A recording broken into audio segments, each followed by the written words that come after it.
자, 이준석 이야기 좀 해보겠습니다. 비호감 꼬리표 지운 이재명 반전 이유는 한국일보가 여론조사를 돌리는데 조금 의미 있습니다. 굉장히 공들인 여론조사 분석이에요. 비호감도에 대한 이야기라는데 NBS 조사도 이준석이 비호감도 최고. 그동안 정치권에서 비호감 대명사는 이재명이었다. 하지만 한국일보가 실시한 대선 인식조사에서 이재명 후보에 대한 유권자의 호감도는 43%로 김문수 29, 이준석 25보다 높았다. 비호감도를 묻는 결과에서는 이재명 53, 이준석 68로 1위. 비호감도 제일 높은 건 68, 이준석, 김문수 63, 이재명 후보만 53%로 가장 낮았다. 비호감도도 낮고 호감도 제일 높고 NBS 조사에서도 이준석 72%로 가장 높았다. 비호감도. 그 다음에 김문수 65, 이재명 46. 비호감도가 이재명 후보가 엄청 내려갔습니다. 자, 이렇게 이준석의 비호감도 조사 계속 나옵니다. 비호감도가 높은 이유가 있죠. 대선 토론에서 호텔 경제학 이런 얘기로 시비를 한번 걸었었죠. 근데 이준석이 또 이게 분이 덜 풀렸나 봐. 페이스북에 계속 글을 씁니다. 아니, 호텔 경제학이 그냥 경제를 잘 몰라서 그런 게 아니라 진짜 신념이네요. 이재명 후보가 호텔 경제학 논란도 일갈, 순환 경제 모르는 바보들 이렇게 얘기를 하고 이런 기사를 올리면서 이렇게 얘기합니다. 호텔 경제학을 받아들이지 않으면 바보라니요. 호텔 경제학을 비판하는 국민들을 싸잡아서 바보라고 지칭한 것을 보면 이재명 후보의 오만함을 알 수 있습니다. 호텔 경제학을 비판하는 국민들을 싸잡아서 바보라고 한 게 아니라 너한테 바보라고 한 거예요. 너한테. 호텔 경제학이 좋게 표현한 거지 원전에 해당하는 내용은 호텔의 매춘부가 돈 갚는 내용일 정도로 조롱하는 내용인 건 알고나 이야기하신 겁니까? 이러면서 또 글을 막 씁니다. 그러면서 내 말 맞지? 내 말이 맞아. 이러면서 또 하나를 쫙 찾습니다. 뭔가 열심히 찾았어. 이재명 후보는 인터넷 밈을 대한민국 경제를 돌리는 해법으로 제시하고 있습니다. 라고 하면서 인터넷 링크를 하나 딱 걸고요. 인터넷에 찾아볼 수 있는 호텔 경제학의 시초에 해당되는 가장 오래된 2009년 글이다. 오스트리안 경제에 대해 쓴 블로거가 있는데 로버트 블루맨이라는 사람. 그래서 구체적으로 내가 다 찾아봤다. 이러면서 이 이야기는 경제학 담론이 아니라 역설을 이야기하는 목적이고 원전은 누가 블로그에 올린 글인데 원전도 링크를 딱 걸어줍니다. 이재명 후보가 이 글을 읽고 호텔 경제학을 자신의 경제 철학으로 삼았다면 인터넷 조롱을 원전으로 삼아서 대한민국 경제를 운영하려 한 것입니다. 심지어 이 이야기는 저급한 조롱에 해당하는 역설이라 내용 중에 호텔에 돈을 가져다 두는 것은 매춘부로 되어 있는 것이 원전의 내용이다. 이재명 후보 버전에선 매춘부 대신 문방구로 바뀌어 있다고 해서 이 이야기가 그럴듯한 경제 담론이 되는 게 아니다. 저도 정치에서 어지간한 기이한 상황은 다 겪어봤다고 생각했는데 인터넷 조롱 수준의 내용을 경제정책으로 유세차에 올라가서 이야기하고 우격다짐을 이어가는 경우는 처음 보네요. 철회하고 이런 천박한 이야기를 경제 철학으로 설파한 것에 책임을 지십시오. 이렇게 또 글을 씁니다. 참지 못해요. 난 역시 잘 찾았어. 이렇게 하는 게 얼마나 이준석이라는 인간에 대한 비호감도를 쌓는 짓인지를 몰라요. 이 얘기입니다. 이걸 이재명 후보가 공유를 하고 페이스북에 글을 쓴 적이 있어요. 이걸 이재명 후보가 만든 건 아닙니다. 근데 원래 원전에는 이 문방구가 매춘부라는 거예요. 그 매춘부가 빌린 돈을 갚음. 이렇게 돼서 자기가 뭐라 그럽니까? 정치에서 어지간한 기이한 상황은 다 겪어봤다. 이런 얘기를 합니다.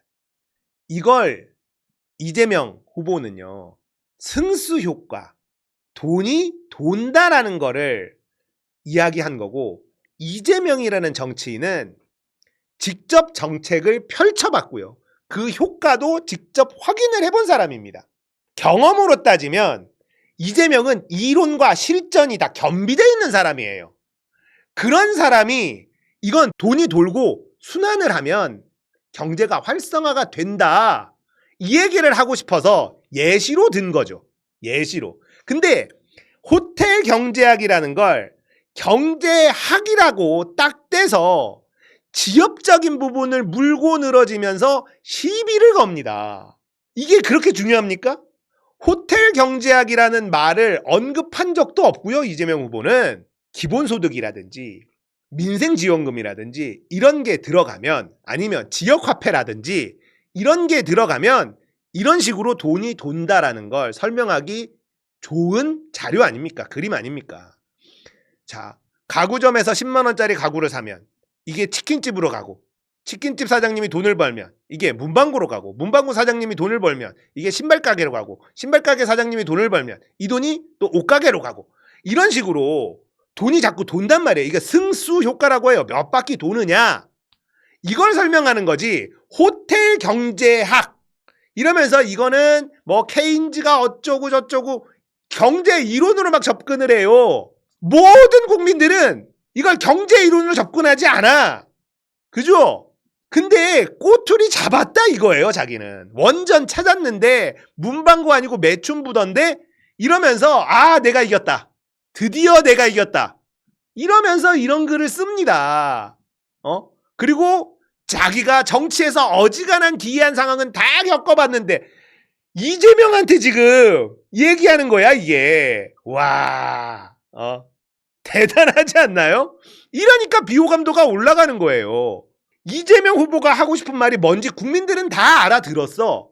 근데 본인만 못 알아듣고 호텔 경제학이라는 이론이 언제 나왔었는지 2009년도에 있었고 막 이러면서 거기에 딱 꽂힙니다. 이걸 이재명이 주장하는구나. 아니야, 그게 그냥 알아듣기 쉽게 정리된 그림이니까 돈이 도는 게 중요하다, 이 얘기를 하고 싶었던 건데 마치 이재명이 신봉하는 경제 이론이 호텔 경제학이구나 이러면서 시비를 트는 거예요. 아이고. 그러면서 이렇게 꼬투리 잡는 건 계속됩니다. 이재명 후보의 공약들이 계속 부정당하고 있습니다. 자, 이러면서 풍력을 이용한 데이터 센터 적합하지 않다라고 했는데 이재명 후보 측에서는 풍력하고 ESS로 가능하다, 이렇게 얘기를 했단 말이죠. 근데 이제 이런 기사를 공유를 딱 합니다. 국내 최초 상업용 ESS 10년 만에 셧다운. ESS가 맞냐, 셧다운 되는데, 또 이렇게 얘기를 합니다. 지엽적인 거를 붙들고 물고 늘어집니다. 그러면서 이재명 저거 잘못이지. 풍력 발전이나 태양열 발전이나 상용화를 할 수 있다면 우리가 그쪽 방향으로 가는 건 바람직한 방향이겠죠. 그게 수지타산이 잘 안 나와요. 그래서 기술 개발이 계속 들어가고 있는 중이고, 그 과도기적인 상황에서 원전에 기댈 수밖에 없다. 사실 이 상황이에요. 화력이라든지 원전이라든지 이거는 결국은 재생에너지 비율을 높여야 되는 건 어쩔 수 없는 현상이고 우리가 나아가야 할 방향인 건 맞잖아요. 근데 그게 수지타산이 잘 안 나와. 들어가는 비용 대비 나오는 에너지가 너무 적다면 어렵다는 거죠. 그래서 그런 부분을 정부가 지원을 한다라는 거예요. 수지타산, 모든 게 효율로만 돌아가는 게 아니야. 근데 이 보수라고 하는, 대한민국 보수라고 하는 인간들은 효율, 이걸 엄청 좋아합니다. 그러니까 이런 얘기들을 하는 거예요. 지금 ESS 10년 만에 지금 폐쇄됐는데 이거 돈 많이 드는데 이런 얘기를 하고 있는 거예요. 모든 게 효율로만 생각하고 그걸로 또 공격합니다. 아주 지엽적인 거죠. 그리고 이준석은 성남의료원의 경영 실태를 파헤치겠다. 이것도 뭐예요? 공공병원의 경영 실태. 당연히 적자겠지. 또 효율을 들먹입니다. 그래서 어떤 일이 벌어졌습니까? 효율 들먹이는 홍준표 소방 비행기 있었거든요. 아니 이거 정비하는 거나 이런 것도 너무 비싼데 안 했잖아요. 그래서 이번 산불에서 아무것도 활약을 못 했잖아요. 산불 때문에 손해본 거 어떻게 책임질 겁니까? 그러니까 모든 걸 이쪽으로만 가는 거예요. 이런 사람은 정치하면 안 돼요. 공공의 영역이라는 게 있고요. 이익을 봐야 되는 영역이 있는 겁니다. 공공의 영역은 손해를 보더라도 있어야 되는 게 있는 겁니다. 그런 거에 대해선 아예 배제시키는 거예요. 국가가 회사야? 기업이야? 무조건 이익만 봐야 돼? 이런 마인드가 정치라면 안 된다는 거 아닙니까? 그러면서 김문수도 공격을 합니다. 모두 각이에요. 비호감도가 높아질 수밖에 없는 거죠. 팰려면 한 명만 패야 되는데 김문수도 까요? 제 예상대로 김문수 후보는 입을 열 때마다 본인에 대한 낙선운동을 가열차게 하고 계십니다. 여기에서도 안 해도 되는 말 있죠. 역시 제 예상대로. 이런 말은 안 해도 돼요. 그죠? 근데 이런 말을 왜 하냐? 얘는 자기가 되게 똑똑하다는 걸 사람들이 알아줬으면 좋겠다. 이런 강박이 있는 겁니다. 이런 말을 쓰면 비호감도가 높아지는 거예요. 뭐 잘난 척이야. 이렇게 느끼는 겁니다, 사람들은. 어차피 경쟁이니까 깔 수는 있는데 역시 제 예상대로 내가 뭐라 그랬어. 내 말이 맞지? 맞았지? 기본적인 태도가 깔려있는 태도가 요 모양이에요. 그러니까 비호감도가 높아지는 거죠. 이재명을 공격할 때도 지엽적인 부분을 딱 꼬투리 잡고 공격을 합니다. 그러니까 비호감도가 높아집니다. 국민의힘의 착각은 너 단일화 안 하면 배신자로 찍혀서 정치 못하게 만들어줄게. 같은 말을 여러 가지 버전으로 여러 가지 경로로 이야기하면 뭔가 움찔이라도 할 줄 아나 본데 대선 이겨주고 지선 이겨줘도 성상납 공작에서 사람 죽이려 했잖아요. 자, 여기에서도 나오죠. 자기가 이겨줬다. 굉장한 자뻑입니다. 이것도 비호감이죠. 재수 없어요. 이렇게 얘기하면. 이준석이 대선 때, 지선 때 역할을 했다 치더라도 자기가 내가 이겨줬다? 이렇게 얘기하는 사람을 좋아할 유권자가 누가 있습니까? 기본적인 이 인간의 마인드가 그냥 자뻑 마인드예요. 역시 제 예상대로 대선 이겨주고 지선 이겨주고 이겨줬다라는 표현 이거 진짜 아무나 못합니다. 정치인이 못해요. 협박으로 승부를 볼 거면 좀 더 강한 협박을 새로운 아이템으로 해보세요. 비아냥이잖아. 비아냥이죠. 국민의힘에서 방송 패널들, 그것도 지금까지 수년간 이준석 죽여보겠다고 공작하던 사람들, 이준석이 잘 되면 잘못되는 사람들, 지금 더 떠든다고 눈 하나 깜짝하겠습니까? 이러면서 나 더 공격해봐! 이러면서 비아냥거려요. 이런 내용을 비호감도가 쌓이지 않게도 말할 수 있습니다. 그런데 이준석은 비아냥을 꼭 집어넣어요. 그리고 자뻑을 꼭 집어넣습니다. 자기가 쓴 글에 자기를 띄워요. 이건 재수가 없는 거예요. 재수가. 사람들이 이런 걸 재수 없다고 느낍니다. 이준석이 왜 비호감도 1위를 찍는지 본인만 모르는 것 같아. HMM 이전을 가지고 부산 표심만 낼름 먹고 도망가려고 장난치는 이재명 후보에게 단도직입적으로 묻습니다. 자, 이런 거에서도 장난치는 이런 표현을 굳이 안 써도 됩니다. 그러니까 이재명의 HMM 이전은 부산 표심만을 위한 선심성 공약이다. 이런 식으로 얘기할 수 있지만 이준석은 꼭 이렇게 얘기합니다. 그리고 상법 개정안을 갑자기 끌어들입니다. 상법 개정안 니들이 냈잖아. 근데 그건 뭐야? 주주의 이익이잖아. 주주의 이익을 지켜주기 위해서 상법 개정안 냈지. 근데 HMM 본사가 부산 이전하면 일반 주주의 이익이 늘어납니까? 침해됩니까? 한마디로 주가 떨어질 거 아니야? 본사가 부산으로 가는데 주가 당연히 떨어질 거 아니야? 1차원적이죠. 본사를 부산으로 옮기면 주가가 떨어진다라는 건 근거가 뭡니까? 서울에 있는 본사가 부산으로 이전하면 주가가 떨어진다라는 걸 근거는 없지만 자기는 기정사실화 시켜놓죠. 이걸 기정사실화 시켜놓고 HMM 이전이 뻥입니까? 상법 개정안이 뻥입니까? 둘 중에 하나는 뻥일 수밖에 없다라는 결론을 도달시켜 놓습니다. 이게 뭐야? HMM 부산 본사 이전이 주주들에게 피해를 끼친다는 근거를 내놔야 될 거 아닙니까? 그 자기 머릿속에 있는 게 근거인 거예요. 그러니까 얄팍하죠. 근거도 없는 걸 정답으로 딱 정해놓고 HMM 부산 이전이 뻥이거나 상법 개정안이 뻥이거나 둘 중 하나일 수밖에 없다. 야, 나는 논리적으로 너무 똑똑해. 우와, 대박. 이러고 있는 거예요. 자, 이러니까 피호감도가 올라가는 거예요. 그리고는 마지막에 이러죠. 이재명 후보가 따뜻한 아이스 아메리카노를 팔기 시작했습니다.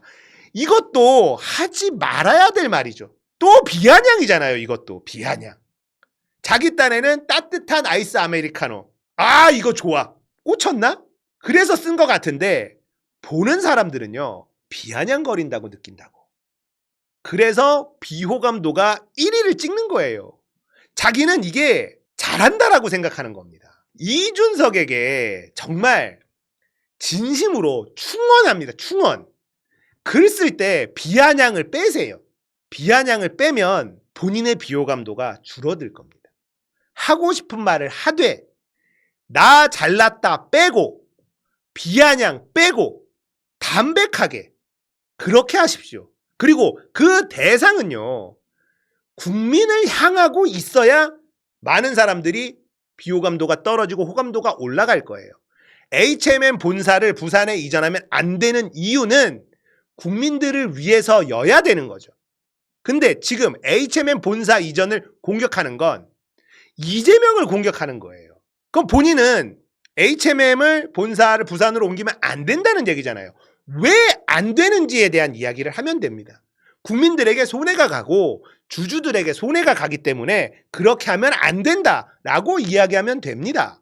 그러면 사람들이 알아들어요. 근데 이준석이 하고 싶은 말이 무엇인지 잘 모르겠고 이재명이 한 건 뻥이다라는 말을 하고 싶은 거고 이재명이 한 건 뻥이니까 따뜻한 아이스 아메리카노를 팔기 시작했다는 비아냥으로 마무리를 짓고 이건 사람들의 마음을 움직일 수가 없는 글입니다. 모든 글이 12조예요. 12조.